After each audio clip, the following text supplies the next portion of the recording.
Alléluia. Le thème de ce matin, le bon serviteur et le serviteur inutile. Amen. Nous avons affaire ici à deux personnes. Le bon serviteur et le serviteur inutile. Amen. Amen. Pour cela, nous allons aller lire Matthieu 25, versets 14 à 30. Matthieu 25, versets 14 à 30. Il en sera comme d'un homme qui, partant pour un voyage, appela ses serviteurs et leur remit ses biens. Il donna 5 talents à l'un, 2 à l'autre et 1 au troisième. À chacun selon sa capacité, et il partit. Amen. Aussitôt celui qui avait reçu les 5 talents s'en alla, les fit valoir, et il gagna 5 autres talents. De même, celui qui avait reçu les 2 talents en gagna 2 autres. Celui qui n'en avait reçu qu'un alla faire un creux dans la terre et cacha l'argent de son maître. Amen. Longtemps après, le maître de ses serviteurs revint et leur fit rendre compte. Celui qui avait reçu les 5 talents s'approcha en emportant 5 autres talents. Et il dit, Seigneur, tu m'as remis 5 talents, voici j'en ai gagné 5 autres. Son maître lui dit, c'est bien, bon et fidèle serviteur. Tu as été fidèle en peu de choses, je te confierai beaucoup. Entre dans la joie de ton maître. Celui qui avait reçu 2 talents, les 2 talents, s'approcha aussi. Et il dit, Seigneur, tu m'as remis 2 talents. Voici, j'en ai gagné 2 autres. Selon son maître lui dit, c'est bien, bon et fidèle serviteur. Tu as été fidèle en peu de choses.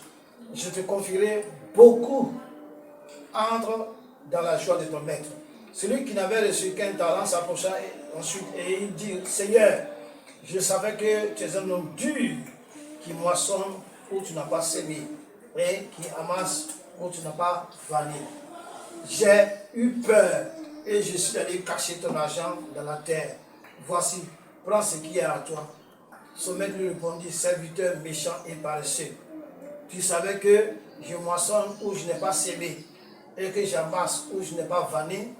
Il te fallait faire donc remettre mon argent au banquier et à mon retour, je vais retirer ce qui est à moi avec un intérêt. Ôtez-lui donc le talent et donnez-le à celui qui a les 10 talents. Car on donnera à celui qui en a et il sera dans l'abondance. Mais celui à qui n'a pas, on ôtera même ce qu'il a.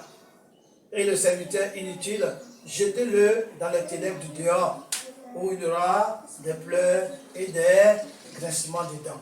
Amen. Amen. C'est une parabole du Seigneur qui parle de son œuvre, qui parle ce pourquoi il nous a appelés.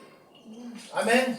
Et tout ce que nous avons accompli dans sa maison, tout ce qu'il va nous confier à faire, nous devons le faire. Donc nous rentrons ici, il y a 3 personnes ici, amen. Il y a 3 personnes aussi qui rentrent en ligne de compte, plus le maître, ça fait 4 personnes. Amen. Le maître, plus les 3 serviteurs, ça fait quoi? 4 personnes. Mais avant de rentrer dans tout cela, nous allons poser la question de savoir qu'est-ce qu'un talent. Le talent, dans l'Antiquité, c'est-à-dire dans le passé, dans les anciens temps, le talent signifiait un poids de lingot. Qu'est-ce que le lingot? Une monnaie de compte indexée sur le poids du lingot, donc le lingot d'or. Donc c'était une monnaie, amen, qui était indexée sur le poids du lingot d'or, qu'on appelait le talent. De nos jours, talent signifie quoi? Une capacité, une habilité, une aptitude, un don. Amen. Donc une personne qui possède un don.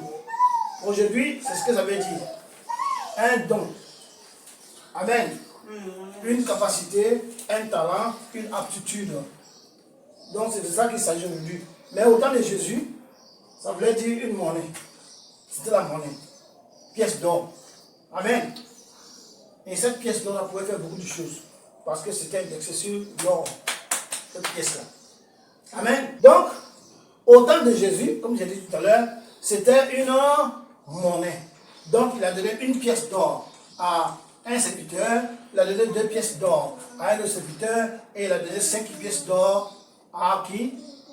À un autre serviteur. Ça fait au total combien? 8 pièces d'or. Amen. 5 plus 2 plus 1, ça fait 8 pièces d'or. Donc, au temps de Jésus, c'était vraiment de la monnaie. Comme j'ai dit tout à l'heure, qu'à notre temps, cela signifie une capacité, un don. Donc, le maître de ce test-là a donné des pièces à ses serviteurs qu'il devait faire quoi? Fructifier. Fructifier veut dire quoi? Multiplier. C'est-à-dire qu'il prend l'argent là, c'est-à-dire aller faire commerce ou investir. En tout cas, faire quelque chose avec ça pour que ça rapporte quelque chose en plus. C'est comme quelqu'un te dit, je te donne 1 million, bon, je voyage, je m'en vais pour 5 ans. En tout cas, si à 5 ans, quand je reviens, tu me remets mon argent. Amen. Mais tu as 1 million sur toi. Le gars, il revient dans 5 ans. Qu'est-ce que tu fais? Tu vas utiliser ça, faire le business avec ça, faire du commerce, faire je ne sais pas quoi. Et d'ici 5 ans, ça va te rapporter quelque chose. Amen. En plus de son argent. Donc, si le gars vient dire, ah, le gars, l'argent que tu m'as donné là, moi j'ai utilisé ça, hein, mais j'ai eu bénéfice, ça va être 1 million, mais en plus de cet 1 million là, j'ai encore 2 millions. Le gars va dire quoi? Ah, mais vraiment, c'est trop intelligent. Il peut même te dire, bon, voilà, prends 1 million.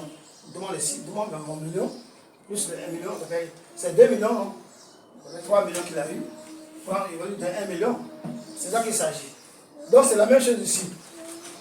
Le maître, en voyageant pour aller quelque part pour longtemps, il va venir maintenant, il va tuer là-bas.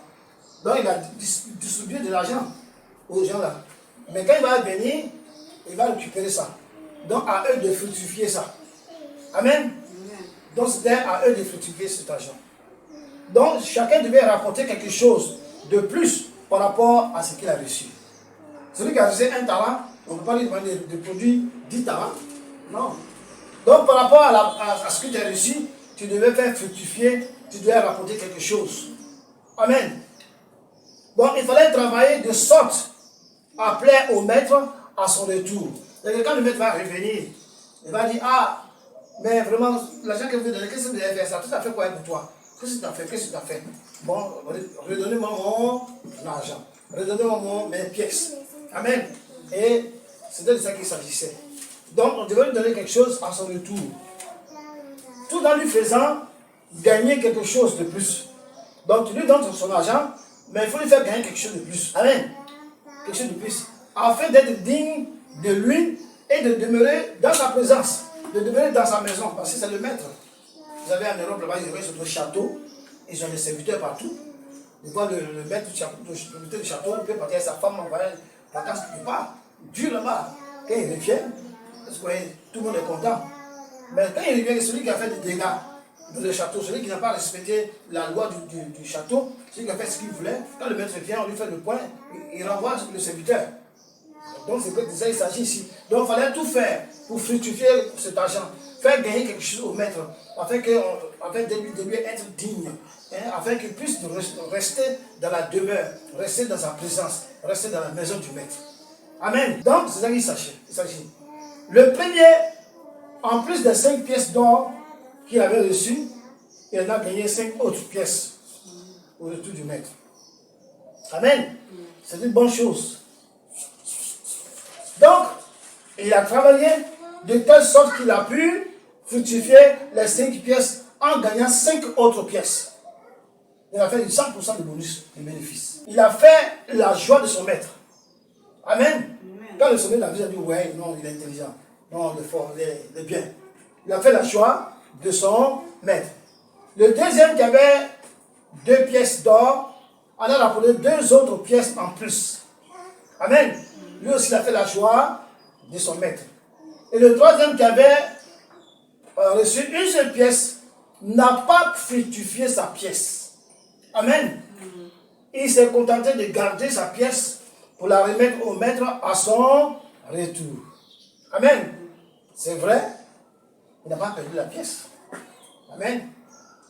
Mais il n'a pas le courage d'être utile à son maître. Le fait de garder l'argent. Et puis quand son maître vient tirer l'argent, qu'est-ce qui a empêché le maître de mettre ça dans son compte, de mettre ça dans sa maison, et puis aujourd'hui il a sa pièce. Mais s'il a donné les pièces, c'est parce qu'il veut qu'il travaille avec ça pour que ça gagne plus. Mais lui, il n'a pas pu faire cela. Il a dit, il n'a pas perdu ton argent, l'argent que tu m'as donné là, voici ça. Ta pièce que tu m'as donnée là, il n'a pas perdu ça, voici ça. Amen. Et dans le texte, on dit que le maître était fâché. Et tu sais que moi, je suis méchant, tu sais que je suis dur, que tu ne veux pas perdre mon argent, c'est bien. Mais si tu ne veux pas travailler, prends mon argent pour travailler, tu peux me déposer à la banque. La banque, là, quand tu déposes dans la banque, là, chaque année, on met un intérêt dessus. Chaque année, on met un intérêt dessus. Chaque année. Tu pourrais faire ça, mais si tu ne travailles pas, chaque année, on met un intérêt dessus, jusqu'à ce qu'ils viennent là. Tu peux avoir moins 2 ou 3 ou 4 intérêts. Mais il n'a pas fait ça. Il dit qu'il est méchant. Il dit que tu es méchant. C'est vrai que tu n'as pas perdu la pièce, mais tu n'as pas pensé à mon bénéfice. Tu n'as pas pensé à ma joie. Tu n'as pas pensé à mon bien. Tu as été égoïste. Tu as pensé à toi seul. Amen. C'est ce qu'il a dit.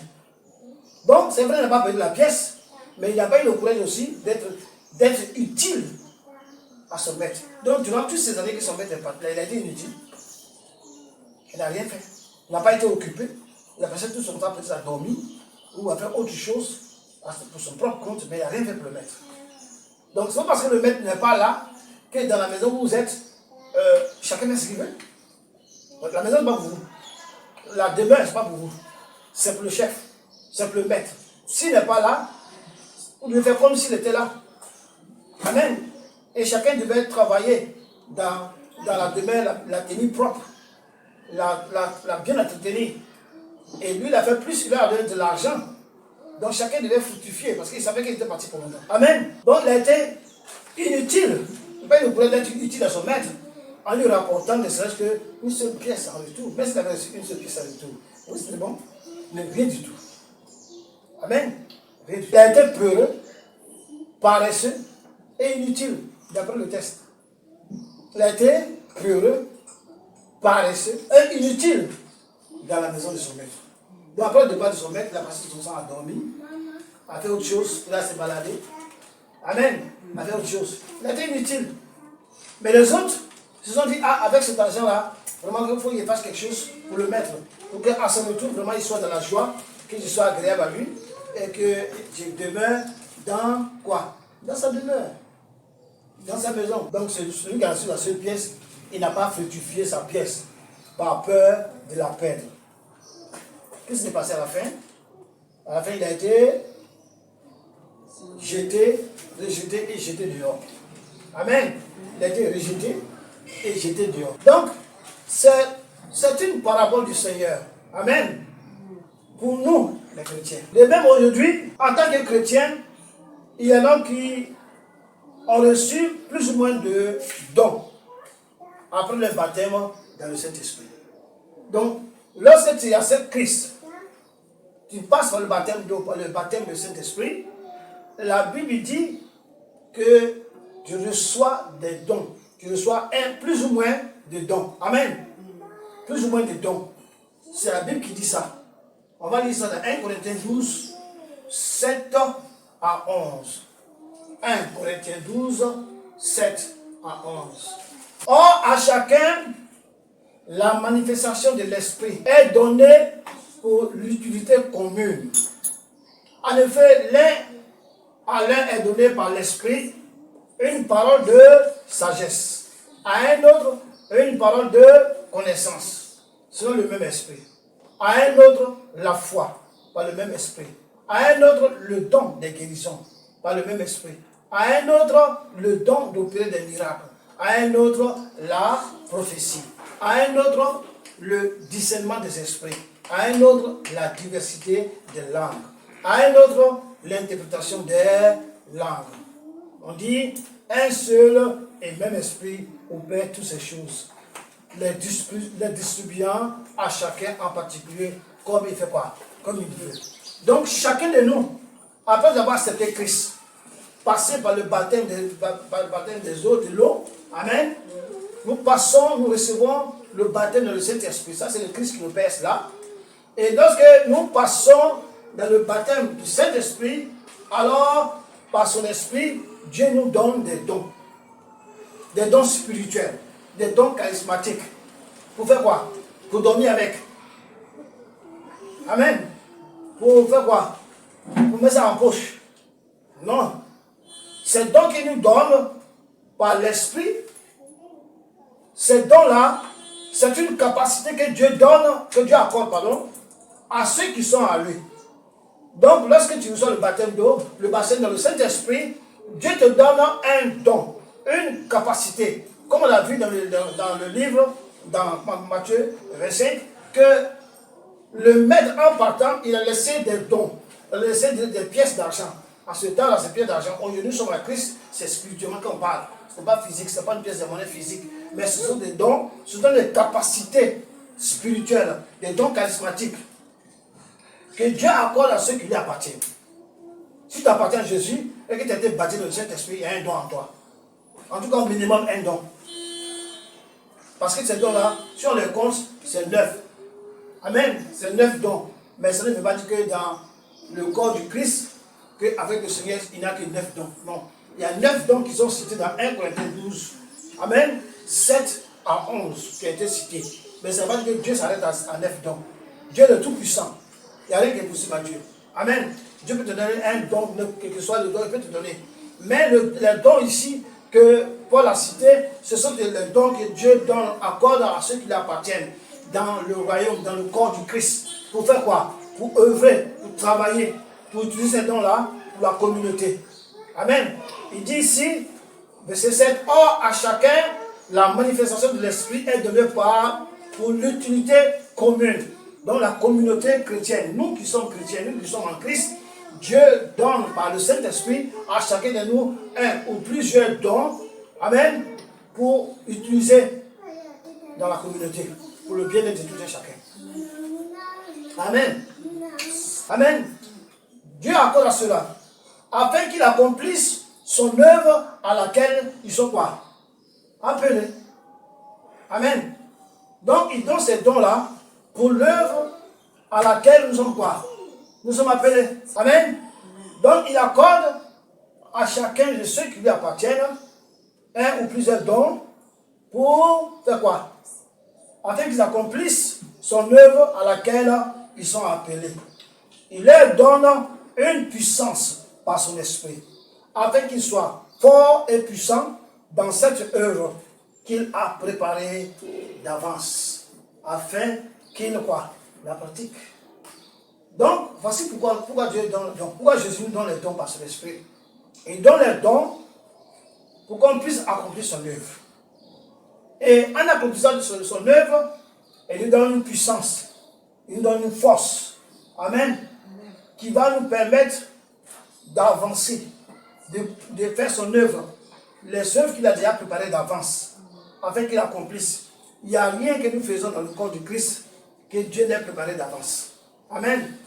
Il n'y a rien que nous faisons dans le corps du Christ que chacun dit donc que c'est moi qui imagine. C'est ma propre force. Non, il n'y a rien du tout. Tu n'as rien d'imaginer, ce n'est pas ta propre force, c'est la force, la puissance du Saint-Esprit. Et ce que tu es en train de pratiquer, Dieu a déjà préparé ça d'avance. Pour que toi, à ce moment précis, tu puisses faire quoi? Accomplir cela, pratiquer cela. Amen. On va lire Acte 1:8. Dit, mais vous recevrez une puissance, le Saint-Esprit survenant sur vous. Et vous serez mes témoins à Jérusalem, dans toute la Judée, dans la Samarie et jusqu'aux extrémités de la terre. Amen. Donc, le Saint-Esprit survenant sur nous, on reçoit quoi? Une puissance. Donc, Dieu nous donne une puissance par le Saint-Esprit qui survient sur nous. Dieu nous donne une force par le Saint-Esprit, amen, qui survient sur nous. Et cette force-là, il y a dans cette force-là des dons qui accompagnent cette force. Il y a l'esprit que nous recevons dans cet esprit-là, des dons qui nous accompagnent. Des dons que nous allons utiliser. Amen. Et ces dons-là, c'est Dieu les donne à qui il veut. Et Dieu, de la manière proportionnée, mais disproportionnée, comme il veut. Il peut donner à quelqu'un un don, et il peut donner à d'autres personnes 3 dons, il peut donner à d'autres personnes, selon le ministère qu'il accorde, 4 dons, Ça dépend de cela. Amen. Mais si Dieu te donne un don, cela ne veut pas dire que tu es limité à ce don. Tu peux pas, c'est ça seulement. Si tu veux, tu peux demander encore à Dieu un autre don. Aspirer. La Bible dit aspirer au don. Donc tu peux voir un don qui te plaît. Tu peux demander à Dieu de te donner ce don pour que tu œuvres par ce don. Amen. Mais quand Dieu te donne ce don-là, tu dois travailler. Tu ne dois pas mettre ça dans la poche. Donc, en plus du don qu'il t'avait donné, tu aspires à un autre don ou à d'autres dons. Quand il te les accorde, tu dois les utiliser. Pourquoi? Pour la communauté. Amen. Tu dois utiliser pour la communauté. Il y a des gens, les chrétiens, les frères et sœurs, ceux qui ont besoin, par exemple, si on parle des dons des guérisons, s'il y a des frères et sœurs qui sont malades, que tu as ce don, tu ne dois pas le garder dans ta poche, tu dois l'exercer, pratiquer cela, et afin que les frères et sœurs reçoivent la guérison, reçoivent la délivrance. Amen. Le don d'enseignement, l'exhortation, la prophétie, tout cela, c'est dans l'église. Cela ne veut pas dire que si tu vois un parent, un de tes parents qui est malade, tu lui rends visite les malades, que tu ne vas pas prier pour lui parce qu'on parle de la communauté. Non. C'est-à-dire que ces dons sont destinés premièrement à la communauté. Mais à dehors de là, s'il y a un parent qui est malade, tu peux prier pour lui. Si ta maman est malade, ton frère est malade, ou un frère qui ne connaît pas encore Christ qui est malade, tu dois prier pour lui. Peut-être même en priant pour lui, il va venir à Jésus. Il sera gagné par le Seigneur. Amen. C'est ça qu'il s'agit. 1 Corinthiens 2, verset 9. Mais, comme il est écrit, ce sont des choses que l'œil n'a point vues, que l'oreille n'a point entendues, et qui ne sont point montées au cœur de l'homme.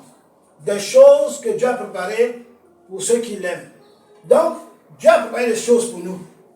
Nous qui aiment. C'est parce qu'il nous aime qu'il nous a donné son esprit. Amen. Si Dieu ne t'aime pas, si Dieu ne t'a pas appelé, si Dieu n'a rien à voir avec toi, il ne va pas te donner son esprit. Amen. Donc, les choses qu'il a préparées pour ceux qui l'aiment. Donc, il y a des œuvres qu'il a préparées. Il y a des choses qu'il a préparées. Il y a dans notre vie chrétienne, il y a une mission que Dieu nous a préparée, qu'on doit accomplir. Il y a des choses que nous devons faire. Il y a l'œuvre que nous devons faire. Mais pour cela, Dieu les avait déjà préparées en avance. Donc quand tu arrives, ce ne soit pas une surprise, mais que tu rentres simplement dans l'accomplissement et dans la pratique de ces choses qu'il a faites d'avance, avant que tu viennes sur la terre. Donc, ce n'est pas parce qu'on est venu sur la terre que Dieu nous connaît. Dieu nous connaissait déjà il y a longtemps. Avant que nous venions sur cette terre, Dieu nous connaissait. Et avant de venir sur cette terre, Dieu a déjà préparé des choses qu'il nous a accomplies sur cette terre. C'est les choses qu'il va préparer pour nous qui l'aiment. Amen. Les choses que Dieu a préparées pour ceux qui l'aiment. Amen. On va lire Éphésiens 2, 10. Amen. Éphésiens 2, 10. Car nous sommes son ouvrage, ayant été créés en Jésus-Christ pour de bonnes œuvres que Dieu a préparées d'avance, afin que nous les pratiquions. Donc, ayant été son ouvrage, nous avons façonné, ayant été créés en Jésus-Christ. La Bible dit dans 2 Corinthiens 5, 17, que ceux qui sont en Christ sont quoi? Une nouvelle créature. Donc, ayant été créé en Jésus-Christ, pourquoi? Pour de bonnes œuvres. C'est pas un chrétien qui est là, qui ne fait rien, qui est là, qui accompagne les autres, qui est là, qui ne fait rien, qui ne fait aucune œuvre. Ça devient dangereux. Parce que la Bible dit ici que nous sommes son ouvrage, c'est-à-dire que nous sommes sa fabrication, nous sommes sa création. Amen. Et il nous a créés en Christ. Pourquoi? Pour de bonnes œuvres. Donc, si tu dis que tu es chrétien, né de nouveau, et a été baptisé dans Saint-Esprit, dans le Saint-Esprit, tu deviens une créature, tu deviens l'ouvrage de Dieu, créé en Jésus, et que tu ne fais aucune œuvre, c'est compliqué. Ça veut dire que tu n'es pas chrétien.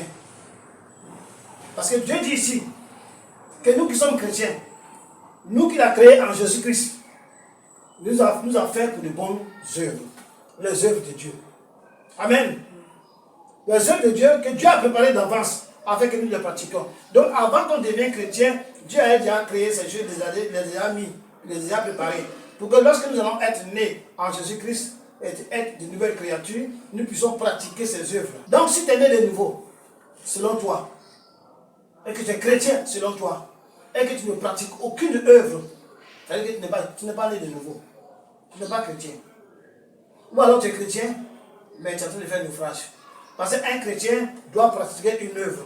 Que ce soit à la maison, que ce soit au travail, que ce soit dans la rue, que ce soit en voyage, que ce soit dans le métro, que ce soit dans le taxi, que ce soit dans le bus, que ce soit dans l'avion, quel que soit là où tu es, dans le bateau, tu dois pratiquer une œuvre de Dieu selon que la circonstance t'est imposée.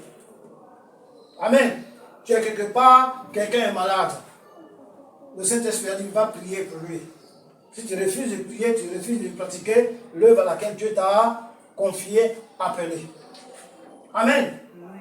Tout chrétien qui dit qu'il est chrétien, mais qui n'a aucune œuvre, tu ne fais rien pour Dieu. Tu ne travailles pas pour Dieu. Tu ne travailles pas pour le corps du Christ non plus. Tu ne travailles pas pour la communauté. Ni pour Dieu, ni pour la communauté, tu ne fais rien. Comme ce gars-là qui en a donné un talent, il a atterré ça et il a commencé à faire autre chose. Il a laissé tomber cette pièce qu'on lui avait donnée qui devait faire quoi? Fructifier. C'est la même chose. Les chrétiens sont nés de nouveau, ont reçu le baptême du Saint-Esprit, ont reçu des dons spirituels. Dieu les a fait naître de nouveau en Jésus-Christ pour de bonnes œuvres. Mais ils ne font rien. Alors qu'est-ce que dit la parole? Il y a une volonté de Dieu que nous devons faire quoi? Nous devons faire. La Bible dit dans Matthieu 7, 21 que celui-là, c'est qui fait la volonté de Dieu. Donc, il y a une volonté que nous devons faire. Il y a des œuvres que nous devons pratiquer avant le retour du Seigneur. Si on n'avait rien à faire, s'il fallait être né de nouveau, être sauvé seulement, et puis ne rien à faire, tu viens à Jésus, tu es né de nouveau, tu reçois le Saint-Esprit, tu vas au ciel, c'est fini. Mais nous sommes là. Et Dieu savait qu'après le baptême, nous serons là.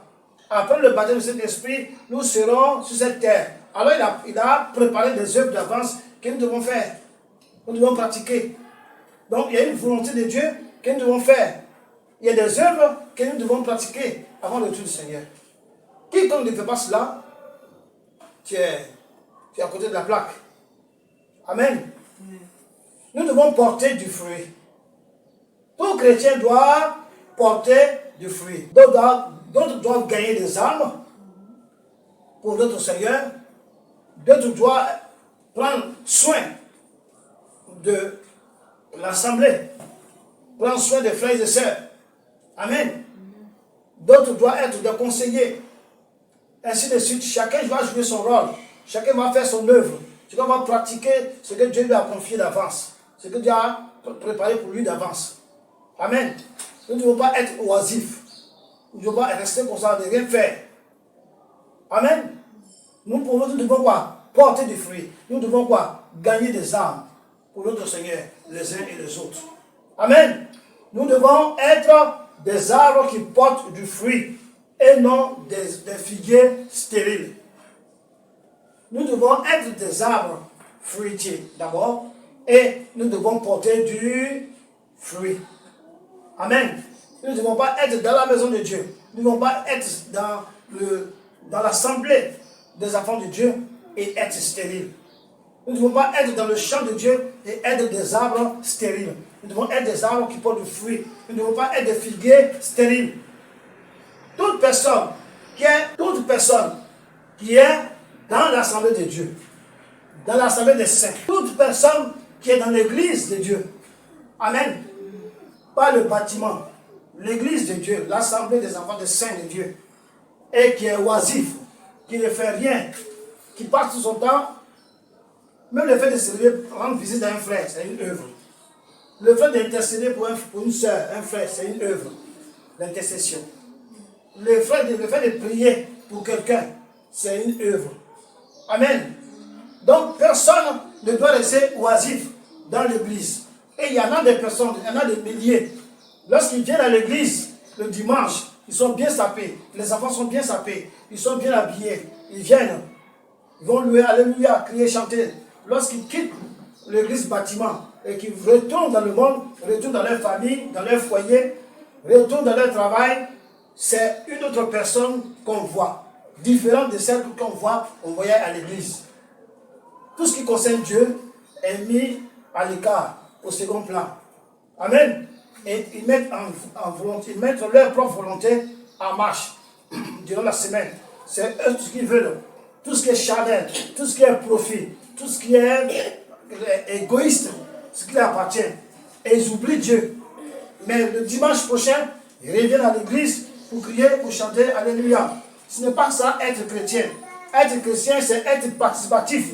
Participer à l'édification de l'œuvre de Dieu, à l'édification du corps du Christ, dans l'assemblée et même en dehors. Amen. Donc, ce sont des chrétiens passifs, des chrétiens inactifs, qu'une fois morte, une fois inactive. Parce que si tu crois en Jésus, et tu crois que tu as reçu des dons, tu crois que tu es né de nouveau, tu crois que tu es une nouvelle créature, et tu crois que Dieu t'a créé pour de bonnes œuvres, et de ces œuvres que tu as déjà pratiquer, préparer d'avance pour que tu les pratiques, la première des choses, c'est de se lever et essayer de pratiquer ces œuvres, de les connaître et de les pratiquer. Il y a des gens qui sont chrétiens qui ne savent même pas qu'il y a un don charismatique, un don spirituel. Même d'autres savent qu'ils ont des dons, mais ils s'en foutent de cela, ils n'utilisent pas. C'est-à-dire qu'après l'assemblée le dimanche, lorsqu'ils sont dehors, c'est fini. Jésus-Christ, c'est à l'église bâtiment. Après l'église bâtiment, c'est fini.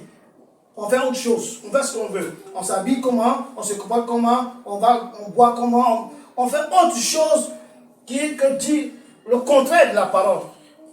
Le comportement du chrétien. Tout ça, c'est à côté. On devient une autre personne. Donc, on a une vie de dualité. À l'église, on a une vie pieuse. Dans l'église bâtiment, lorsqu'on vient, l'habillement, chanter, louer, pleurer même, prier, on mène une vie, pour un instant, une vie pieuse. Mais après les 2 heures ou les 3 heures de culte le dimanche, lorsqu'on retourne dans le monde, alors c'est une autre personne qui vient maintenant. Tu embrasses le péché. Tu embrasses tout ce que Dieu ne veut pas. Tu mets en avance les choses de ton cœur que de faire ce que Dieu demande de faire. L'amour pour Dieu est mis au second plan. Or, la Bible dit que tu aimeras ton Dieu de tout ton cœur, de toute ton âme, premièrement. Amen. Mais lorsqu'ils sont dans le monde, lorsqu'ils ont quitté le bâtiment, ils sont au travail, en famille, avec des amis. En voyage, c'est une autre personne, mais ce sont d'autres personnes. Quand tu les vois, tu ne peux pas imaginer que celui-là c'est un chrétien. Tu vis dans une vie de dualité. C'est-à-dire que tu as 2 dieux. À l'église, il y a Dieu qui est Jésus qui est ton Dieu. Et au dehors, il y a un autre Dieu, un Dieu mondain qui est ton Dieu. Tu adores Dieu. Dieu dit que si tu es chaud, tu n'es pas chaud, tu n'es pas froid, tu es tiède, on va te vomir. Choisis d'être chaud. Parce que notre Dieu est un Dieu de feu. La Bible dit que Dieu, le Seigneur, notre Dieu, est un feu de quoi? Dévorant.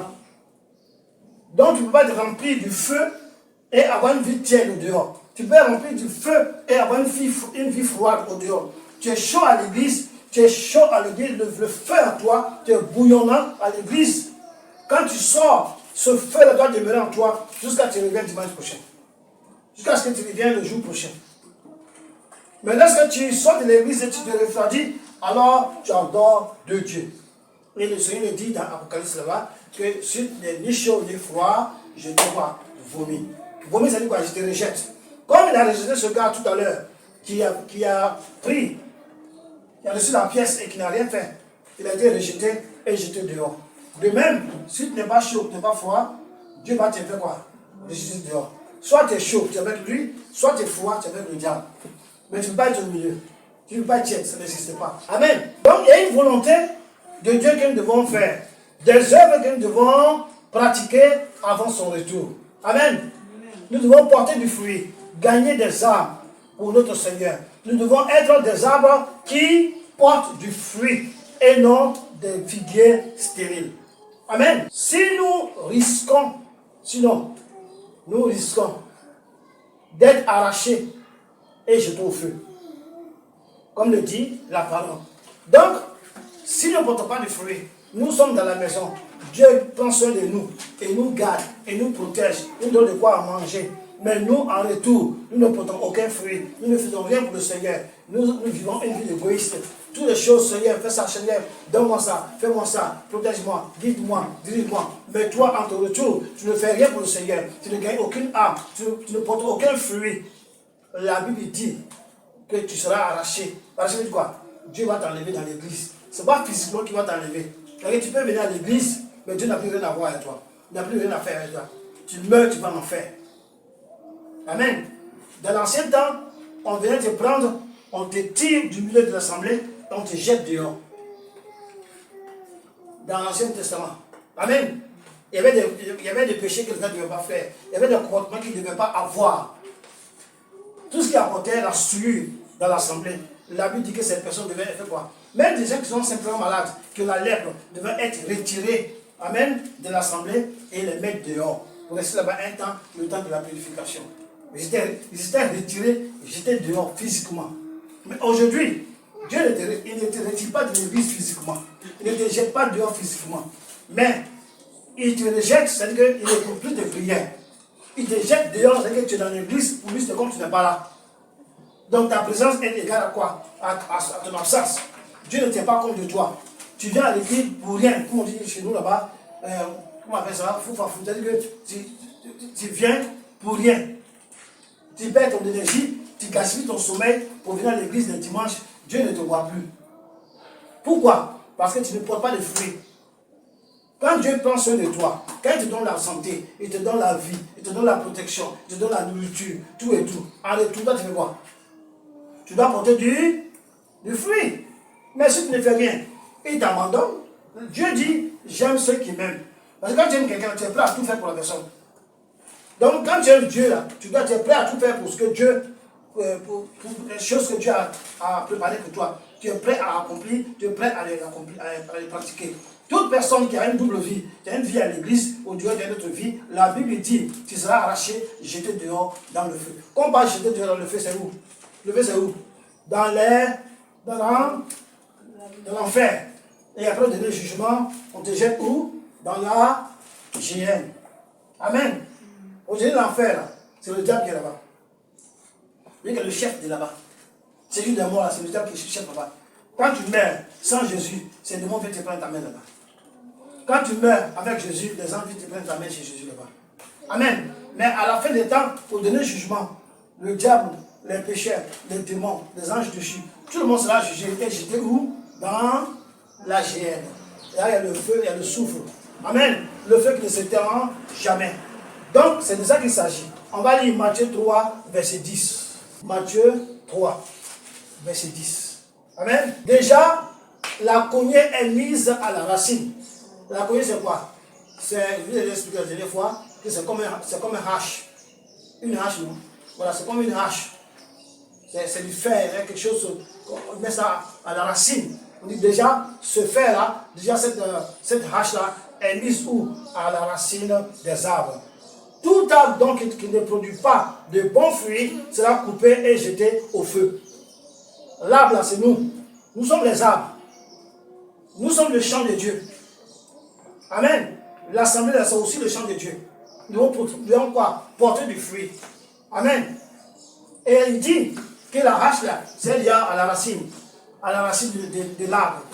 Si cet arbre ne porte pas de fruits, bon, on coupe cet arbre, on jette ça dans le feu. On l'arrache et on jette dans le feu. C'est-à-dire la cognée, c'est l'arbre. Et c'est une hache. Donc il dit déjà, la hache est mise à la racine des arbres. Tout arbre donc qui ne produit pas de bons fruits sera coupé et jeté au feu. Soit tu portes de bons fruits, soit tu portes de mauvais fruits. Les bons fruits, c'est pour qui? Pour les enfants de Dieu. Mauvais fruits, c'est qui? Les enfants du diable. Amen. Amen. Quand tu tues, quand tu commets un crime, quand tu violes une femme, quand tu fais l'adultère, ce sont des fruits. Mais ce sont des fruits qui appartiennent à qui? À Satan, au diable. Voilà. Quand tu manifestes l'amour, tu fais la charité. Oui, c'est des bons fruits, mais ça appartient à qui?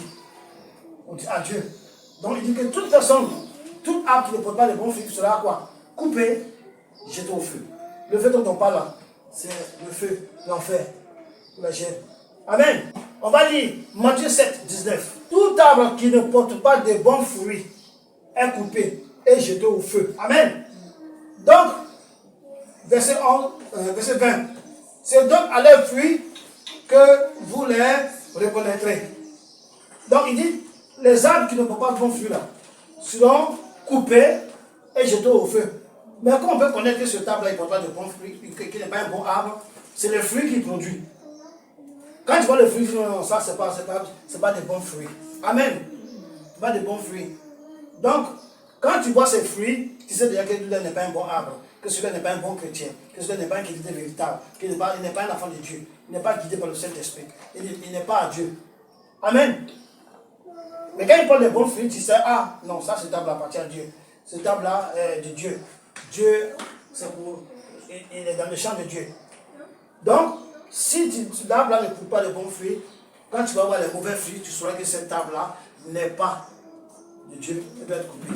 Donc, toute personne qui vient à l'église, qui vient dans le champ de Dieu, qui vient de l'assemblée de Dieu, mais qui ne porte pas de bons fruits, déjà nous savons que cette personne-là n'est pas le bon arbre, n'est pas le vrai arbre. Cette personne-là n'est pas un arbre qui appartient à Dieu, il va être coupé et jeté au feu. Amen. Le mauvais fruit, c'est quoi? C'est le péché. Amen. C'est un avertissement pour tous ceux qui sont en Christ. C'est ce que je suis en train de dire. Et le texte que nous avons lu, Matthieu 25, c'est un avertissement que Dieu donne au travers de ces paraboles pour nous les chrétiens.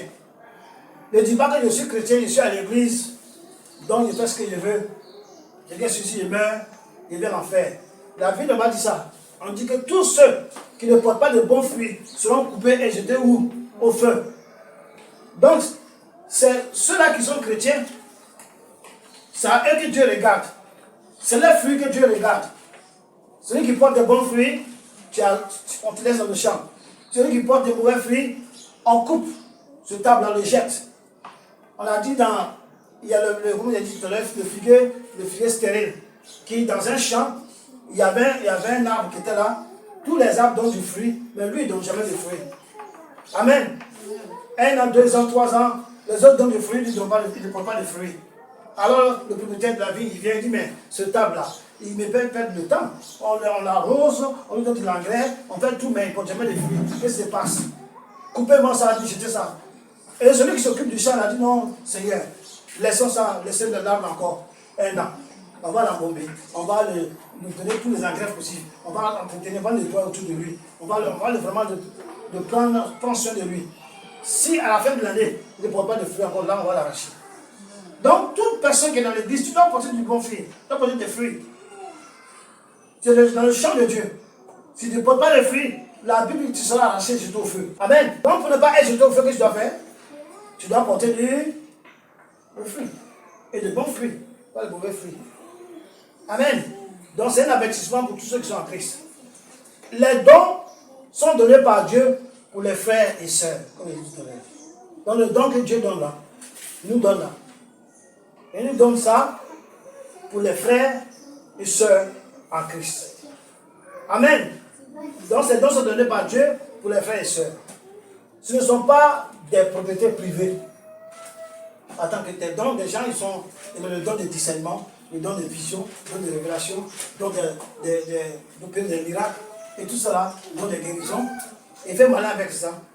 On dit, ah le frère, il y a une sœur qui est malade, on va alors visiter la sœur. On va prier pour elle. Mais comme tu as le don de guérison là, arrivé là-bas, tu vas prier pour elle. Tu dis, oh, j'ai pas le temps. J'ai pas le temps pour aller. Si vous me dites, allez-y, je vous trouve là-bas. Et il ne vient pas. Ah, à l'église, on dit, bon, viens faire partie des intercesseurs. On va prier pour l'église. Les gens que Dieu appelle pour intercéder. Amen. La personne dit, ah, j'ai pas le temps. Ah, je dois aller trouver mon mari. Ou ma femme m'attend là-bas. Il y a conflit dans le travail. Et il refuse de participer à la prière. Amen. Il prend les dons que Dieu l'a donnés, il se promène à ça, fait ce qu'il veut. On est venu mettre au service de la communauté. La Bible dit que le don n'est pas une propriété privée. Ce n'est pas quelque chose qui t'appartient, c'est pour toi. Amen. Par exemple, mes lunettes là, ce sont mes lunettes. C'est ma propriété privée. J'en fais ce que je veux. Mais la Bible dit que le don spirituel que Dieu t'a donné, le don charismatique que Dieu t'a donné, ce n'est pas pour toi, c'est pour les frères et sœurs. Dieu il t'a donné ça pour que tu sois celui-là même qui va les utiliser, qui va pratiquer l'œuvre pour que les frères et sœurs soient guéris et délivrés. Ce n'est pas pour toi. Amen. C'est de ça qu'il s'agit. Parmi ces 3 serviteurs dans le verset, il y a 2 types de serviteurs. Amen. Les 3 personnes qu'on a vues dans le verset. Parmi ces 3 serviteurs, Parmi ces trois-là, il y a deux types de serviteurs. Amen. Il y a le premier type de serviteur et le deuxième type de serviteur. On va essayer de décortiquer ça. Le premier type de serviteur, ce sont les deux premiers serviteurs. Amen. Dit parmi ces trois serviteurs, dans le verset 14 à 31, il y a deux types de serviteurs. Le premier type de serviteur, ce sont les deux premiers serviteurs. Le maître a dit qu'ils sont quoi? Qu'ils sont bons serviteurs et fidèles. Donc parmi ces trois serviteurs, dans le verset qu'on vient de lire, Matthieu 25, 14 à 31, il y a deux types de serviteurs. Le premier type de serviteur, ce sont les deux premiers serviteurs. Le maître a dit qu'ils sont bons serviteurs et fidèles serviteurs. Amen. Il va dire bons et fidèles serviteurs. Ça, c'est le premier type de serviteur. On va lire Matthieu 24, 45 à 47. J'ai lu la parole. Matthieu 24, 25 à 47. Quel est donc le serviteur fidèle et prudent que son maître a établi sur ces gens pour leur donner la nourriture au temps convenable? Heureux ce serviteur que son maître à son arrivée trouvera faisant ainsi. Je vous le dis en vérité, il l'établira sur tous ses biens. Amen. Donc le bon et fidèle serviteur, Dieu dit, lorsqu'il va venir, lorsque le Seigneur va revenir sur cette terre, ceux-là qui va trouver bon et fidèle serviteur, ceux-là, Dieu dit qu'en vérité, il va les établir sur tous ses biens. Il va les établir sur tous ses biens. Amen. Donc Dieu nous appelle à être de bons et fidèles quoi? Serviteurs, servantes. Afin que lorsque le Seigneur vient, à chacun de nous, nous établisse comme il a prévu. Nous établisse comme il veut. Nous trouvons faisant son œuvre. Nous trouvons accomplissant sa volonté. Nous trouvons accomplissant les œuvres, pratiquant les œuvres qu'il avait déjà préparées d'avance. Amen. Le deuxième type de serviteur, c'est le troisième serviteur. Le maître a dit qu'il est quoi? Méchant. Amen. Le maître a dit qu'il est peureux et inutile serviteur. Donc un serviteur inutile. Amen. Matthieu 24 toujours, 48 à 51. Mais si c'est un méchant serviteur qui dit à lui-même, mon maître tarde à venir, s'il se met à battre ses compagnons, s'il mange et boit avec les ivrognes, le maître de ses serviteurs viendra. Excusez-moi. Le maître de ses serviteurs viendra le jour où il ne s'attend pas et l'heure qu'il ne connaît pas. Amen. Qu'est-ce qu'il dit? Il le mettra en pièces et lui donnera sa part avec les hypocrites. C'est là qu'il y aura des pleurs et des graissements dedans. Amen. Donc, si tu fais partie du deuxième type de serviteurs, inutiles, méchants et paresseux, la Bible dit, quand le Seigneur viendra à l'heure que tu n'imagines pas, parce que, comment ça va se surprendre? Pourquoi? Parce que tu ne vas pas prendre soin du Seigneur. Tu ne vas pas prendre soin des choses de Dieu. Tu ne vas pas tenir compte de Dieu dans ta vie. Alors sa venue va te surprendre. Mais la Bible dit là-bas dans Thessaloniciens que nous, les bas du monde, vous les quittez. Le jour que le Seigneur va venir là, nous saurons cela. Parce que le Saint-Esprit en nous va nous parler et nous dire de nous apprêter que le Seigneur arrive. Mais quelqu'un qui s'occupe, qui vit dans le monde, qui vit dans la chair, qui porte des fruits, qui ne sont pas les fruits que Dieu veut qu'on porte. C'est quelqu'un qui est un serviteur inutile, un serviteur paresseux, méchant, qui fait des choses selon lui. C'est quelqu'un qui vit dans la dualité. À l'église, tu es chrétien, au dehors, tu es païen. Cette personne-là, la Bible dit, quand il va venir, quand Dieu va venir, quand le Seigneur va venir, il sera surpris. Et lorsqu'il sera surpris, il dit, je vous le dis en vérité. C'est vrai, il va le faire. Amen. Il a fait quoi? Il va le jeter, parce que c'est un hypocrite. Il est à l'église le dimanche, Il se fait chrétien. Mais après le culte, il sort dans la rue, il fait autre chose. C'est un hypocrite. Quand il est à l'église, il fait croire à ses frères et soeurs qu'il est chrétien. Mais quand il est dehors là-bas, il vit avec des personnes, il leur fait croire qu'il n'est pas chrétien. Donc il boit avec eux, il danse avec eux, il va dans le maquis, dans le bois de nuit, il est dans les fornications, il est dans l'adultère, il est dans toutes sortes de choses. C'est un hypocrite. C'est la Bible dit ici, verset 51. Il le mettra en pièces et lui donnera sa part avec les hypocrites.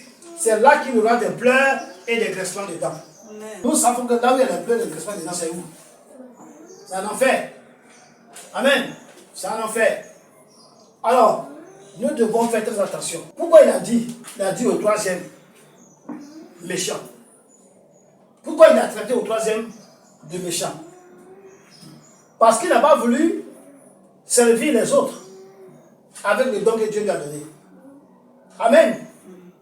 Il a mis son don au service de personne. Amen. Il a vécu égoïstement. Cause égoïste. Il a vécu en pensant à lui seul. Dans l'église, il pense à lui seul. Il fait ce qui lui plaît. Au dehors, il pense à lui seul. Il est égoïste. Quelqu'un qui vit, qui a vécu égoïstement. Alors que Dieu nous a donné le don. Dieu nous a donné les frères et sœurs. Pour qu'entre nous, nous puissions nous édifier. Nous puissions nous subvenir à nos besoins chacun l'un et l'autre. Nous devons mettre en exergue.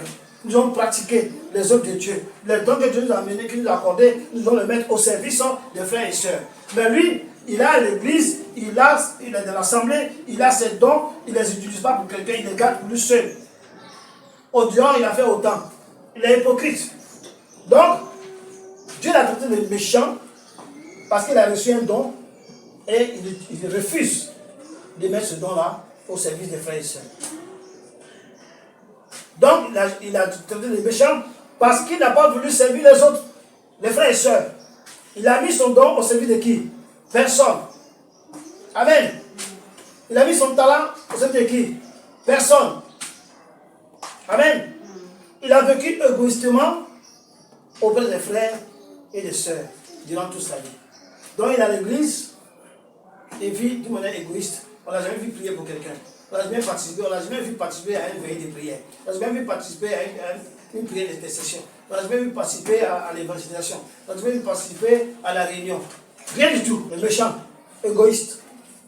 Parce que la Bible dit qu'il n'y a personne qui est né de nouveau, qui a une baptisé de Saint-Esprit, qui a reçu la puissance du Saint-Esprit, qui a reçu la plénitude du Saint-Esprit et qui n'a pas de don. Non. Lorsque le Saint-Esprit vient sur toi, il t'envoie la puissance, il t'envoie le don charismatique. Ça peut être un ou deux ou trois, ça dépend de la personne. Donc tout chrétien qui ne manifeste aucune œuvre dans l'église, aucune œuvre de Dieu, il est en train d'accuser Dieu, il est en train de Dieu de menteur. Parce que la Bible dit que Dieu a préparé des œuvres d'avance pour que nous les pratiquons. Donc quand tu ne pratiques pas les œuvres, tu n'as rien à faire, tu es en train de dire que Dieu n'a rien fait pour toi d'avance pour que tu les pratiques. À ce moment-là, tu deviens menteur. Toi-même d'abord. Et la Bible dit que tu es méchant. Donc il a vécu égoïstement auprès des frères et sœurs. Durant toute sa vie chrétienne. À sa mort, qu'est-ce qui va lui arriver? Il sera jeté dehors, dans les ténèbres, là où il y a des pleurs et des graissements dedans. Amen. Il sera jeté dehors parce qu'il n'apporte pas de fruits. Il sera jeté dehors parce qu'il n'a pas utilisé les dons charismatiques que Dieu lui a donnés. Il sera jeté dehors parce qu'il n'a pas accompli la volonté de Dieu. Il sera jeté dehors parce qu'il n'a pas pratiqué ce que Dieu avait préparé pour lui d'avance. Il sera jeté dehors parce qu'il est un hypocrite. Amen. Il sera jeté dehors pour cela. En un mot, il n'était pas chrétien. Il était chrétien de nom. Amen. Parce que chrétien, on dit la vie chrétienne. C'est une vie. La vie de Christ. Amen. Quel était l'œuvre? Quand Christ était sur la terre, il faisait quoi? Il faisait l'œuvre de son Père. Il a dit, ma nourriture est de faire l'œuvre de mon Père. Donc nous, et c'est vrai que nous sommes dans le monde dans la chair, mais nous devons faire l'œuvre de notre Père. Qui est notre Père? Le Père éternel. Quel est le Père éternel? C'est celui de Nazareth. Amen. Il y a le Saint-Esprit qui est en nous. Donc il est avec nous, il est en nous et il nous accompagne dans les œuvres qu'il a préparées d'avance afin que nous les pratiquions. Lorsque nous refusons, nous le désobéissons. Amen. Désobéissons. Or, toute personne qui désobéit à Dieu, il va où? Va en enfer. Amen. Aujourd'hui, à quel type de serviteur sommes-nous? À quel type de serviteur sommes-nous? Le premier type de serviteur, bon et fidèle serviteur, ou deuxième type de serviteur, méchant, paresseux et inutile. Donc, peureux, paresseux et inutile. Donc, méchant, peureux, paresseux et inutile. Quatre fruits qui portent, qui ne sont pas de Dieu. Peureux, paresseux, méchant, inutile. Amen. Nous sommes de quel type? Moi, j'ai fait tout mon effort pour être du type du premier type. Là où on dit bon et fidèle quoi? Serviteur. Pour être fidèle serviteur, il faut avoir su auparavant ce que Dieu veut que tu fasses. Et en accomplissant ce que Dieu veut que tu fasses, tu deviens fidèle. Amen. Bon serviteur, c'est en utilisant les dons charismatiques que Dieu t'a donnés, en utilisant toutes les capacités que Dieu t'a données pour mettre au service des frères et sœurs et même des gens du dehors. Donc c'était bon. Amen. Donc nous devons être bons serviteurs. Amen. Nous devons être fidèles serviteurs. Amen. Nous devons être quoi? Du premier type de serviteur et non du deuxième type. Amen. Donc à nous de voir. À chacun de voir. À toi de voir. Amen. Le diable, Paul. Amen. Saint Paul nous a donné un conseil. Il nous a donné un conseil. Quel est le conseil qu'il nous a donné? Alors dans 1 Corinthiens 15, 57 à 58. Mais grâce soit rendue à Dieu, qui nous donne la victoire par notre Seigneur Jésus-Christ. Ainsi, mes frères bien-aimés, soyez fermes, inébranlables, travaillant de mieux en mieux à l'œuvre du Seigneur, sachant que votre travail ne sera pas vain dans le Seigneur. Vous comprenez? Je relis le Seigneur, verset 57. Mais grâce soit rendue à Dieu, qui nous donne la victoire par notre Seigneur Jésus-Christ.